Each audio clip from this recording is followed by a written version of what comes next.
He separates. He's to the 20, to the 10, to the 5. Touchdown, Florida State. Warwick got up third down. Winky looking Winky. Wants to throw the knockout punch to Warwick. Warwick open. Touchdown. He does a touchdown. He did catch it. Touchdown, Florida State. Oh, Peter Warwick, how'd you do that? Kermit Whitfield to the left side. A hole to the 30. Kermit Whitfield to the 30, to the 20, 15, 10, 5. Touchdown, FSU. Kermit Whitfield, a 100-yard touchdown. Here's the snap. Winston rolling right. Throws the pass on the other. It's caught. It's caught. It's caught. For the end zone battle. Coleman. Touchdown. We're doing it for everybody. We're doing it big all over the country, all over the world. And I'm proud. I'm proud to say I'm a Florida State Seminole.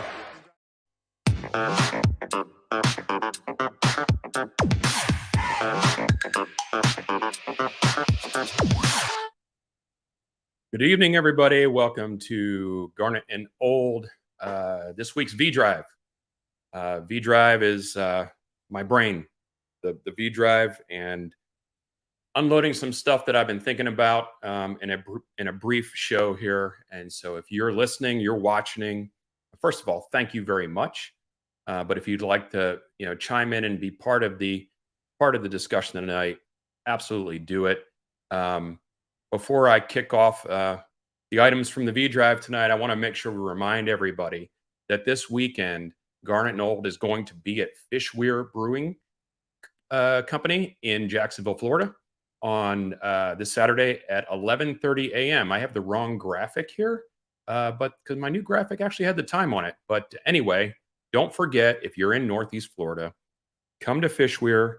Hang out with us, 11:30 a.m. We're going to be doing a pregame show, a halftime live show, and then a postgame show. And there's going to be a handful or more of some Warchant Chiefs alumni there to give us some live music, some live war chant for all the patrons that are going to be there. So I'm looking forward to seeing a bunch of you there. It's going to be a really good time. All right, so let's get right to it. Let's access the first file here. I don't want to get too much into the V Drive mantra, but we'll ride that for a little bit. So the first thing I wanted to talk about tonight is Johnny Wilson on the rebound.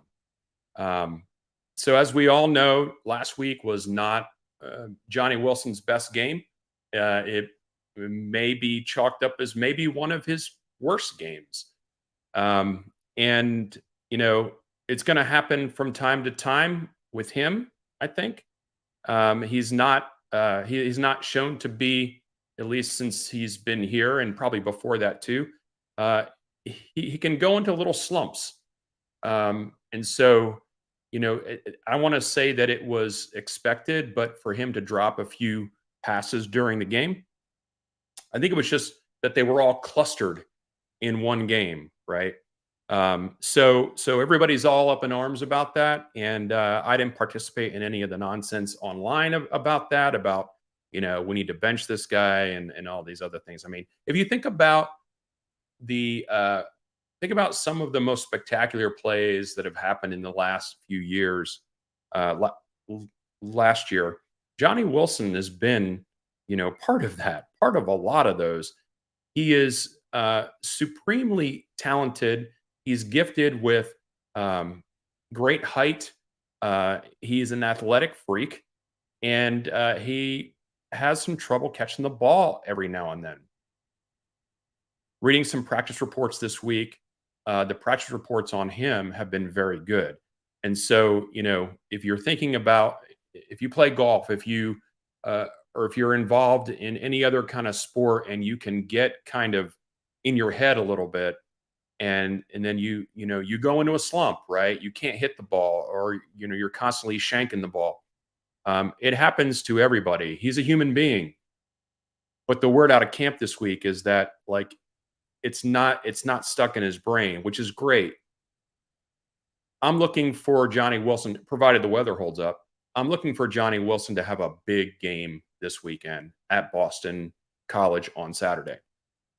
And of course, if the weather doesn't hold out, then maybe we're not going to be throwing the ball as much. So that's that's my thought on Johnny Wilson. I got a comment here already about Johnny. Think he'll be fine. Leave the boy alone. He's working hard. Yeah. I mean, none of us, unless you've played Division I college football, none of us can fathom the type of effort these guys are putting in daily and through, spring practices and fall practices and off-season conditioning and all that kind of stuff. It's not like you're not working hard. And I don't get me wrong. I'm not going to, if people aren't going to perform, they shouldn't be on the field. Don't get me wrong. But, there are a lot of people online quick to, ready to toss them aside. And, that's the pure definition of fandom, right? Fanatic. We're so extreme. Don't be extreme about this. He's going to be fine. And like I said, I have a hunch that this weekend for him is, provided the weather holds out and we're tossing the ball around, is going to turn out to be a pretty good deal. So thank you for the comment there, Kristen, and thank you for listening. Yeah, here's another thing, fandom, right? People will make you awesome one week and crap the next. And, we put ourselves out there, and if you execute, you're the hero. If you don't execute, you're the villain. And I'm more of a middle of the road guy, but if it ends up being a pattern, then absolutely, maybe he needs to come off the field a little bit. Now, he did come off the field last weekend, but that was, according to coaches, some injury type things. So whether that's, true or not, I don't know. But it doesn't, even if it wasn't injury related, even if they pulled him out because he wasn't performing up to the ability that he can, from a mental standpoint, sometimes as the coach is the right thing to do is to get him out of the moment, right? Don't make it worse. So getting him out of that game, whether it was injury related or just to make sure he didn't fall deeper into a slump, was the right thing to do. And we had that game well in hand. There was never going to be a doubt in that game. So he was going to come out early regardless. So let's go on to the next thing on the V Drive here. The next thing we're going to talk about is Hurricane Leo. So let's pull this up real quick because I know I've been seeing lots of, oh, look, I'm a weatherman. There's been lots of questions asked online. Is the weather going to impact this game on Saturday? And I will say that the weather will impact the game to some degree. I mean, you don't get a hurricane passing by the coast without some type of weather, right? But I think what people are more talking about is, is it going to be bad enough that they, change the venue or change the time, or postpone the game altogether? I doubt it. And the reason why I doubt it is because of this. And I know this is, everybody lives in Florida knows exactly what this is. And I looked at some other spaghetti models on Mike's weather page as well. If you've never been to that page, go to that page. It's got all the weather you could ever possibly. But this storm has been tracking to the point where it looks like there's going to be some tropical storm force winds and rain along the coast. If it continues to track more to the east, then it'll be even less. I think at the most that could happen, and again, I'm not a weatherman. I have actually, I do have some contacts in the weather arena, but they didn't give me this information. This is all me. At the very most, I think what would happen is they might move the game to Friday evening. And so that way they get the game out of the way before, the majority of whatever weather's going to happens during that time. So is this not Hurricane Leo? Did I get this wrong? Is it Hurricane Lee? I don't know. I'm discombobulated. So I think Mr. Christie here, Louis Christie, says, yeah, it's Hurricane Lee, not Leo. You're right about that. I apologize. And we all make mistakes, right? I'm in a bit of a slump. I'm in a Johnny Wilson slump. But so yeah, it's even right there on the page, Hurricane Lee. Like I said, I think the most that's going to happen from this, if anything at all, is they would move the game to earlier. I know there's some logistical things involved in it, but they're going to have to make that decision soon, because if they are going to move that game to Friday evening, the team's going to be traveling up there at a certain time, and they may want to get there a little earlier. So decisions are going to have to be made, and they're probably already been made. Come to think of it, it's Wednesday evening at 7:10. If they were going to move this game earlier, they probably would have already done it. But there could be some last minute things that come about. So that's that. If anybody has any other thoughts on the weather, we can definitely talk about that. And it is Hurricane Lee. So if your name is Lee, I apologize for not giving you your due. So let's talk about the Clemson game. And I know it's not this weekend, but let's talk about it anyway, because there is and has been quite a bit of consternation online about the Marching Chiefs attending the Clemson game, which they are not. And I got information on them absolutely not going quite a long time ago. And it's not like hush hush information or secret information. I just knew that was not going to happen. So all well and good, but there's some other things at play here that I think we need to talk through, because I started last week, maybe about 7-10 days ago, online trying to get people that care to start raising some grassroots movement to make sure our administration and the athletic department and whoever it is that makes the decisions understands that the Chiefs should be represented at away games. And that is not, that is not homerism. I mean, as an FSU fan, having the band there, I mean, what are we talking? This is college football. The band should be there. I'm a Marching Chiefs alum, so I have a vested interest in that too.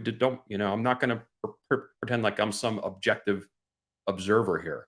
And I have a daughter that's currently in the group. But if you watch college football every weekend, you are going to see away teams sending maybe not their whole band, but a representative group to away games. And they're right to do that. They're right to do that for a number of reasons. First of all, like I said, college football, the bands and the pageantry is part of it. It's part of what makes it so great. But also, they're there to support the team. So, why would you not make the effort to get a representative group to an away game? I'm not saying that the full band should go to every game. It's very expensive, and there's 423 of them. That's not including staff, right? So that's a large undertaking to send the full band to an away game. Very expensive, logistically difficult, and very expensive. What I am saying is Florida State University, even last year, mentioned that their athletic department was operating in the black, the tune of several $1 million. Yet no portion of the Chiefs traveled to the Miami game. Let that sink in for a second. We all know that money is always something that we talk about. I mean, that's what realignment's all about. That's why Florida State wants to get out of the conference that we're in, right? Florida State is not making enough money based on the brand that they are. We all know that. We all agree with that. But how do you, promote the fact that, look at last weekend's game or the LSU game. The Chiefs were a major part of that commercial for Florida State. Playing the Warchant. I mean, a T-shirt was made about the Warchant, right? Madso created a T-shirt about how the Warchant gets under the skin of the opponent. The Marching Chiefs were completely dominating that game And I wrote a letter, of course, I wrote an email to the president and to the athletic director, basically saying, I want to talk in their terms. That game was a commercial for Florida State. The Marching Chiefs were the soundtrack of that commercial. The Marching Chiefs should be at a lot of away games, if not all of them, a representative group of them. So that's just to get that out there. I believe that to be true, and the post that I posted on Facebook and I shared with a bunch of people, I go through every bit point in there about what I think possibly is going on and why. I believe there is a belief out there that it is tradition that the Marching Chiefs only go to one away game a year. I don't know where that came from. That is false. That is not a tradition. If that is a tradition, it is a relatively new tradition. I mean, if you look at it in Clemson during the COVID year, did we not send a band to Clemson? I think we did. Like, we found the money during the COVID year to do it. It's not a tradition. People saying it's a tradition that the Chiefs only go to one away game a year, that's just false. People don't understand that, in the 90s, and I know times are different and money's different. I get it. But you can't call it a tradition, because the tradition is the Chiefs travel. If you look at any old footage of games from the 90s, the early 2000s, the Chiefs are there. They are there, and they are representing, and they are doing it the right way, and they are getting under the skin of the opposing team and the opposing fans. I love that part of it. So that, don't let people that are not in the know say those things. That's just not true. What I do think is true, though, I think with this change of what's going on in our athletic department over the last few years, I mean, Mike Norvell comes in, right? Brand new coach, has a brand new staff. We got a brand new athletic director, a brand new president. They might just not know. You could say, well, they should know. Well, you know what? They might not know, which is the whole purpose of an email campaign, to make sure they understand that they are missing the boat on getting, the pageantry of Florida State to away games in whatever capacity that is. Is it 50 people? Is it 100 people? Is it 150 people? I don't know. But it has to be something. It has to be something. We look really, really low budget. We look really low budget when conference rivals are sending, their bands. And Clemson sending bands, UF sending bands, Georgia Tech sending bands. What are we doing? It's not like if we're operating in the black, we have the money. So I just think they don't know. We have to let them know. We have to drive that home, and we have to do it in the right way. Be positive, be constructive. We believe that the Chiefs deserve to be there, and the team deserves for them to be there too. As if I wasn't already riled up about that enough. Then, this comes out today. And, I already knew this. I already knew this information kind of in the background, which kind of promoted me to put out all those posts. But